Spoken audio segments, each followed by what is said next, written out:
Have you ever loved someone so quietly that you never once told them? Have you ever been the one who showed up, gave everything, asked for nothing, and still walked away alone? This is the story of a woman who never expected love to find her, who never asked for anything beyond the next patient, the next chart, the next long shift. A woman who wore her scrubs like armor because somewhere along the way she had decided that caring for others was easier than being cared for herself. But sometimes love doesn't knock on the front door. Sometimes it toddles in on small, barefoot steps through the mouth of a 4-year-old boy who saw, with the innocent clarity that only children possess, exactly what his father was too proud to admit. Stay until the end, because this story will remind you that love, real love, always finds a way. Her name was Amara Osei, 29 years old, originally from Accra, Ghana, raised by a single mother in the Bronx, New York, and currently the most reliable night shift nurse on the 4th floor of Seoul General Hospital's pediatric wing. She had come to South Korea on a nursing exchange program 3 years ago, and she had simply stayed. Not because she had nowhere to go back to, but because the work here needed her. And Amara had always been drawn to where she was needed. She wasn't the kind of woman who walked into rooms and demanded attention. She was the kind who slipped in quietly, and somehow, by the time she slipped back out, everything was better than it had been before. Her colleagues called her calm, her patients called her gentle, her supervisor called her indispensable. Amara called herself tired. Not the kind of tired that sleep fixes, the kind that settles into your bones after years of watching people suffer and doing everything you can and sometimes still not being enough. The kind of tired that follows you home on the subway, that sits with you in your small apartment while you eat rice and stew alone, that whispers to you in the dark, "Is this it? Is this all there is?"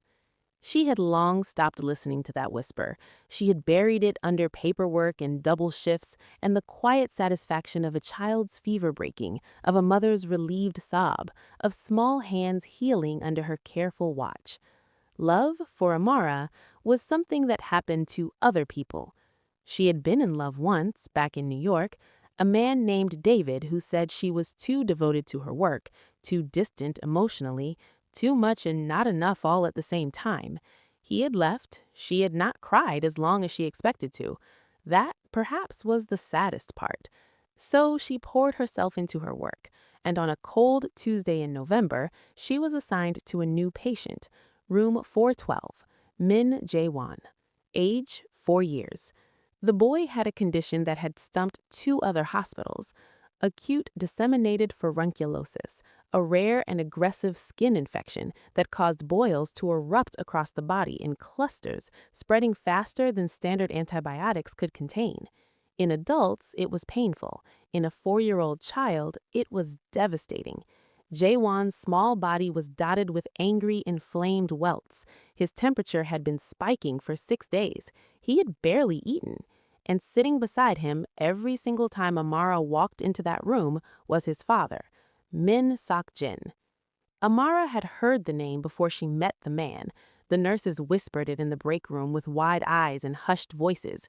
Min Sok-jin, they said, was not a man you crossed. He was 35, the head of the Min family, one of Seoul's most powerful and feared criminal organizations. He moved through the city like a storm front, quiet until he wasn't, and devastating when he arrived. He wore suits that cost more than Amara's salary. He spoke in low, precise sentences, and when he walked down the hospital corridor, the other staff found reasons to be somewhere else. Amara was not easily intimidated. She had grown up in a neighborhood where fear was a luxury you couldn't afford. She had been trained to stay steady in emergencies, to speak clearly when others panicked, to keep her hands from shaking even when everything inside her wanted to shake. She walked into room 412 with her chart in hand, her voice level, and her eyes soft, not for the father, but for the boy. "Good morning," she said. "I'm Nurse Amara. I'll be taking care of Jae-won today." Min Sok-jin looked at her the way powerful men sometimes look at things they do not yet understand, with a slow, measuring attention that was not quite dismissive and not quite welcoming. He gave a small nod, said nothing. Jae-won, however, looked up at her with enormous brown eyes and said in careful, halting English, "You are very pretty." Amara laughed, a real laugh, the kind that surprised her. "Thank you," she said. "You are very brave." The boy smiled through his pain. His father watched the exchange with an expression that Amara could not quite read. She got to work.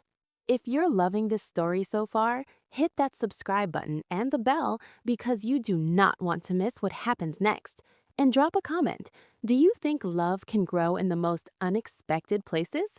Let me know below. Amara was the first nurse to spend more than clinical time understanding Jae-won's condition. She stayed late, reviewing his charts and cross-referencing research papers on recurrent furunculosis in children. She discovered that 2 of his previous treatment cycles had used an antibiotic to which the specific strain of staph bacteria infecting him had developed resistance. She flagged it. She advocated. She sat in the doctor's office and made the case, calmly and thoroughly, for a revised protocol. The attending physician, initially resistant, agreed to try. Within 48 hours, Jae-won's favor began to drop. But it wasn't only her clinical instincts that made Amara exceptional with Jae-won.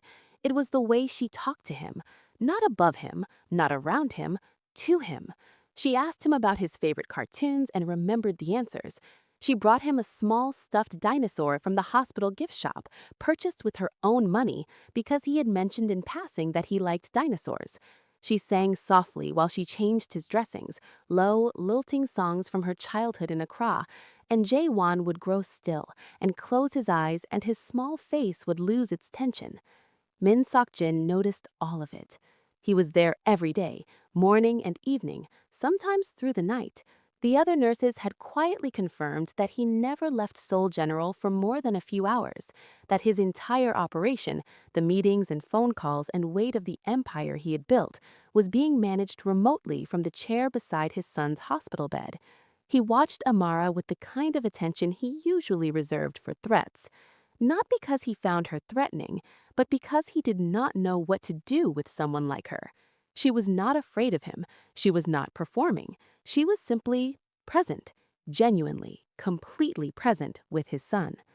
One evening, Amara was finishing a late dressing change when Jae-won fell asleep mid-sentence, exhausted from a small but hopeful amount of play earlier that afternoon. She tucks the blanket around him with such tenderness that Min Sok-jin had to look away. "He asked about you," Sok-jin said quietly. It was the longest sentence he had ever voluntarily offered her. Amara looked up, surprised. "What did he ask?" "He asked if you would still come after he gets better." A pause. "He doesn't let go of people easily." Amara didn't answer immediately. She looked at Jae-won's sleeping face. Then, softly, "Neither do I." She didn't know then what that quiet moment would set into motion. On the 12th day, the boils had cleared enough that Jae-won was moved from strict bed rest to light activity. He was still tender, still healing, but the worst was unmistakably past. The attending physician used the word remarkable. He looked at Amara when he said it. Jae-won was delighted by his own progress. He chattered constantly now, a dam of small boy energy that had been held back by pain finally breaking loose. He had decided that Amara was his favorite person in the hospital, a fact he announced regularly and without embarrassment.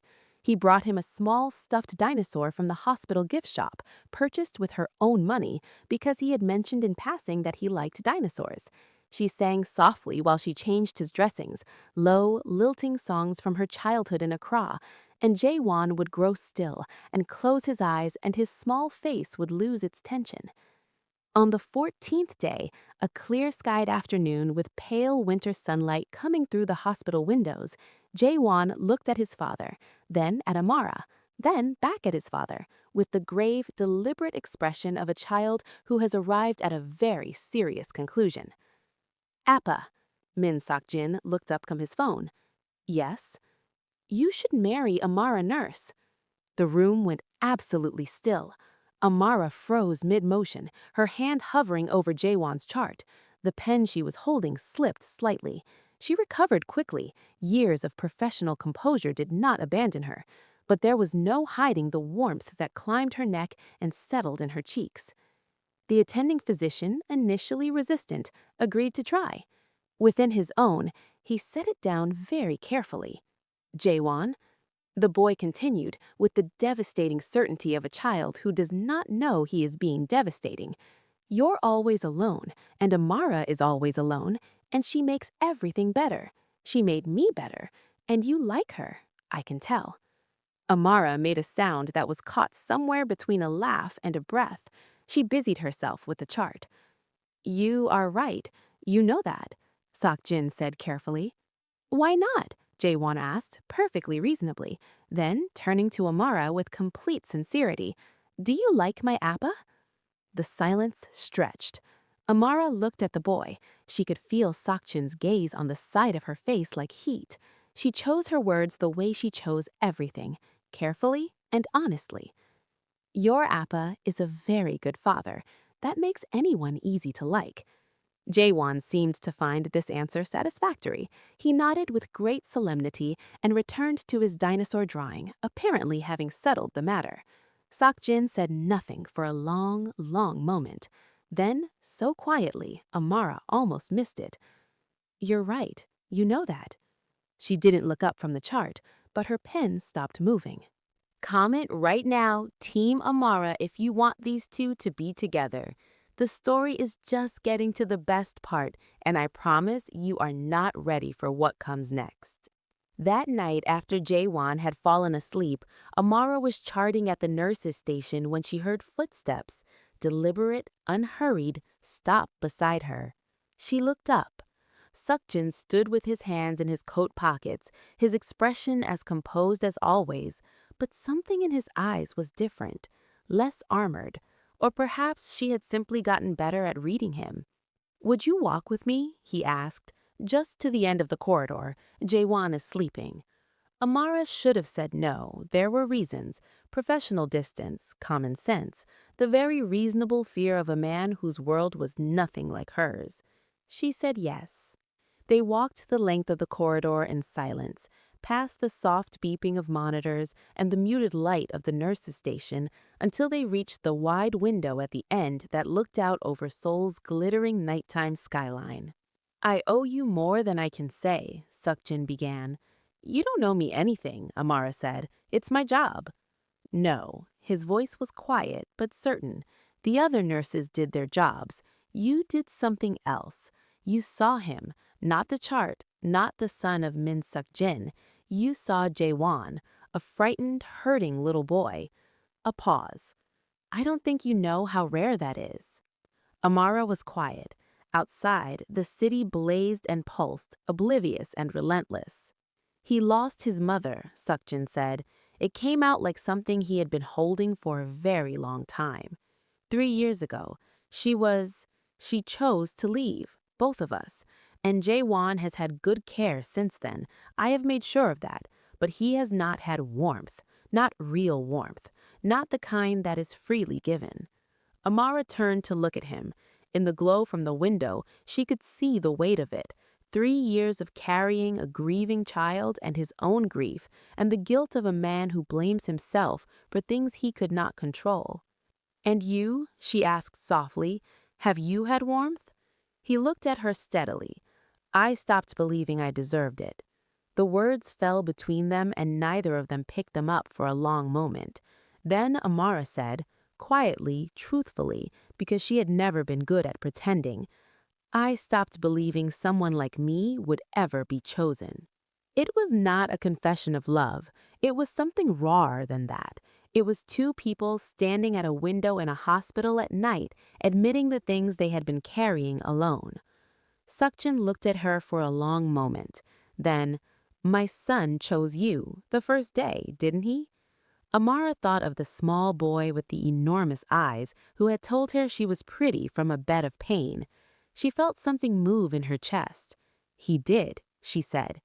He has good judgment, Sok-jin said quietly, better than mine. He didn't say anything else, neither did she, but they stood there for a long time, shoulder to shoulder at the window, watching the city breathe below them, and something that had no name yet settled quietly between them like the first hour after rain. Jae-won was discharged on a Thursday morning. The paperwork was complete. The final assessment was excellent. His skin had healed with remarkable swiftness, leaving behind only the faintest marks, badges, Amara had told him, of how strong he was. He had liked that enormously. He was dressed in his street clothes, tiny dark jeans, a little puffer jacket, small sneakers that lit up when he walked, and he looked like a completely different child from the one who had arrived 16 days ago. He looked alive. He looked like himself. He had made Amara a drawing. It was a crayon picture of three figures, a tall man with a serious face, a small boy with a large smile, and a woman with curly hair and what appeared to be wings. When Amara looked more closely, she realized the wings were actually a nurse's cap, stylized beyond all recognition into something angelic. Underneath, in careful, crooked English letters that his father had clearly helped him spell, "Our family." Amara's throat closed entirely. She crouched down to Jae-won's level and hugged him, gently, mindful of his healing skin, and he wrapped his little arms around her neck with the fierceness that made her eyes sting. "Don't forget me," he whispered into her shoulder. "Never, not once, never." When she stood, her eyes were bright. She did not try to hide it. Min Suk-jin stood a few feet away. He was watching her the way he always watched her, that particular unhurried attention. He reached into his coat and produced a small card. He held it out. "My personal number, not business, me." Amara took it. Her fingers brushed his. "If you'd like to have coffee," he said carefully, "or dinner, or to tell Jae-won good night by phone, which he will ask for regardless, he has already planned this, then I hope you will use it." Amara looked down at the card, then up at him. "You're very formal for someone asking a woman to call him." Something moved at the corner of his mouth. It was not quite a smile yet, not the full thing, but it was the beginning of one, and somehow, on that particular face, it was more moving than a full smile on anyone else's. He said, "I'm out of practice." "So am I," she said. She put the card in her pocket. Jae-won, who had been watching all of this with the expression of a tiny matchmaker witnessing the culmination of his greatest work, pumped his small fist and said in Korean something that made the other nurses at the station dissolve into badly suppressed laughter. When Amara asked the translator nurse what he had said, she was told it translated roughly as, "Finally, Appa, I have been waiting." She called him. 3 days later, at 9:17 in the evening, after her shift ended and she had sat in her apartment for an hour arguing with herself, she called him. He answered on the second ring. They talked for 2 hours, not about anything significant, about Jae-won's recovery, about the neighborhood near the hospital, about Amara's mother back in Accra and the soup she made, about the kind of heavy silence that lives inside powerful men when they finally let someone close enough to hear it. They did not talk about what they were doing, they just did it. The coffee came next, a small place near the river early on a Saturday when the city was still rubbing sleep from its eyes. Suk-jin arrived before her and was already seated with 2 cups when she walked in. She noticed he remembered she preferred hers with no sugar. She noticed he remembered everything. Jae-won joined them the third time. He sat between them at a table in a park restaurant and ate ramen with theatrical satisfaction and narrated what he believed their wedding should look like, which apparently involved dinosaurs and a very large cake.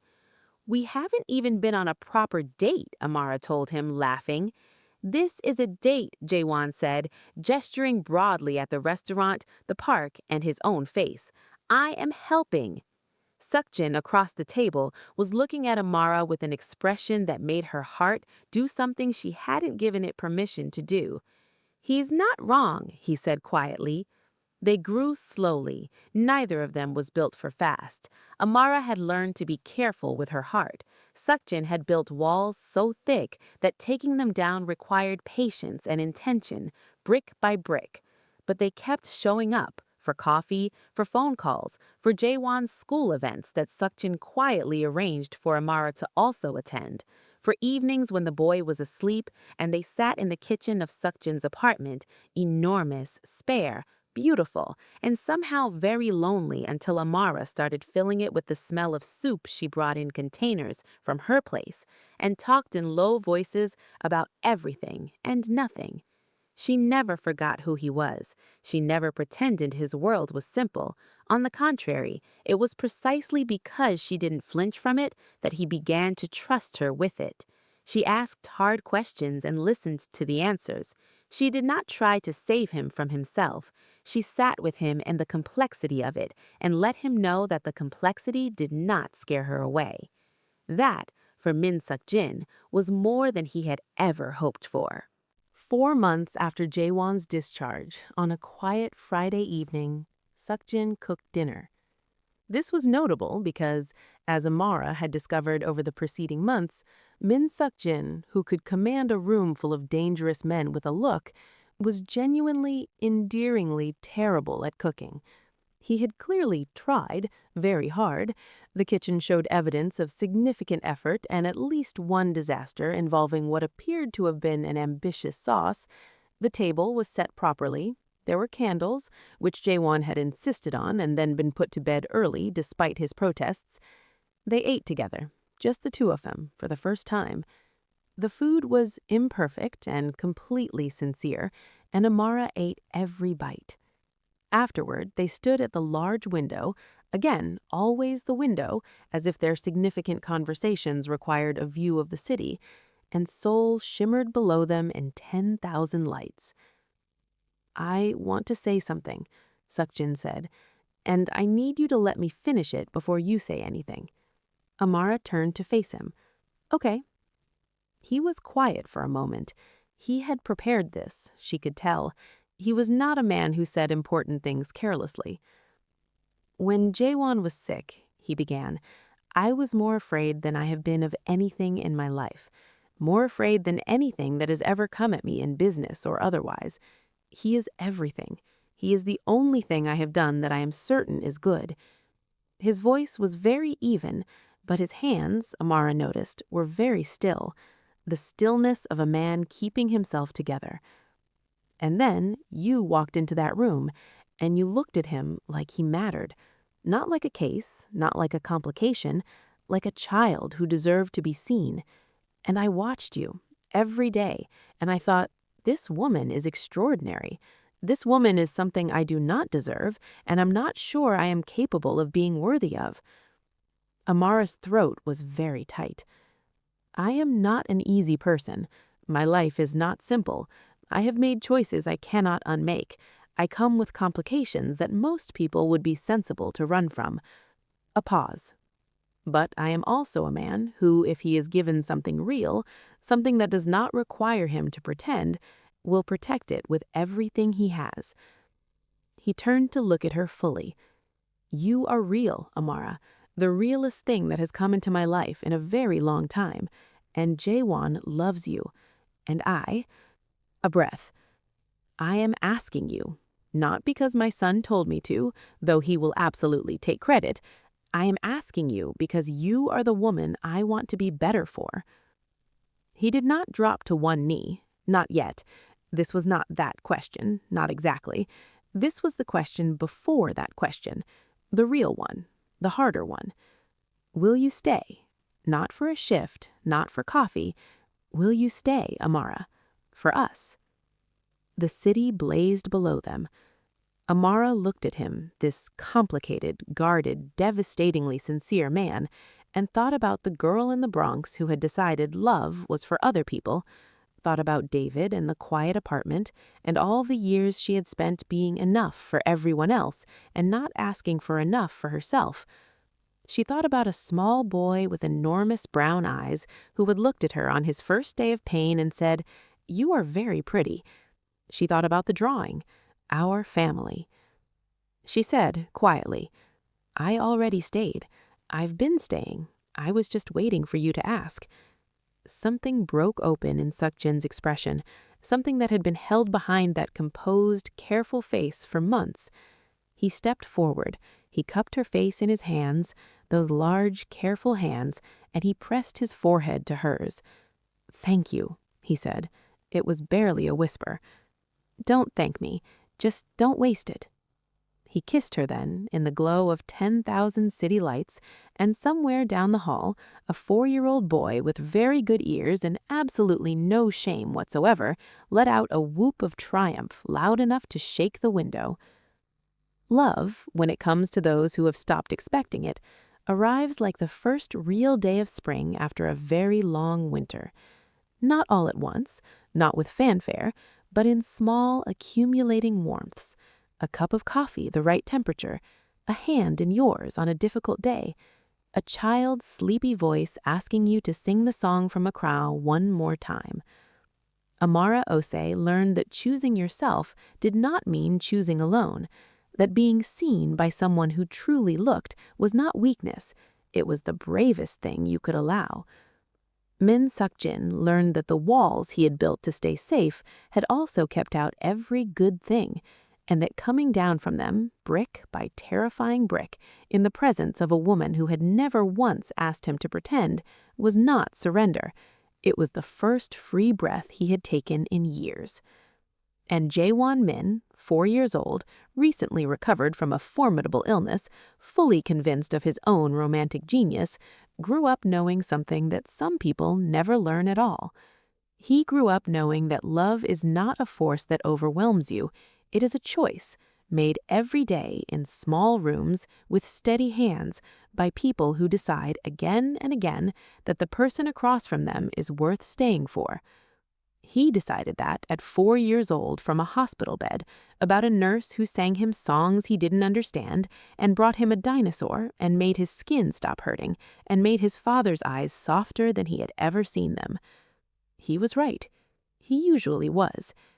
If this story moved you, if somewhere in these words you felt the quiet ache of a love you've waited for, or the warmth of a child's simple, certain faith, then you already understand what made this story worth telling. Because the truth is, love doesn't always arrive in the way we imagine. Sometimes it comes wrapped in a small child's declaration. Sometimes it comes in the steadiness of hands that don't shake, in the warmth of someone who shows up without being asked, in the courage of saying, "I already stayed." If this story found its way to your heart, subscribe so you never miss one of these. Hit the bell, leave a comment, and tell me, who in this story did you see yourself in? Was it Amara, waiting to be chosen? Was it Suk-jin, afraid to ask? Or were you, somehow, a little bit like Jae-won, just hoping the people you love would finally find their way to each other? Share this with someone who needs to be reminded, love still finds a way. It always does.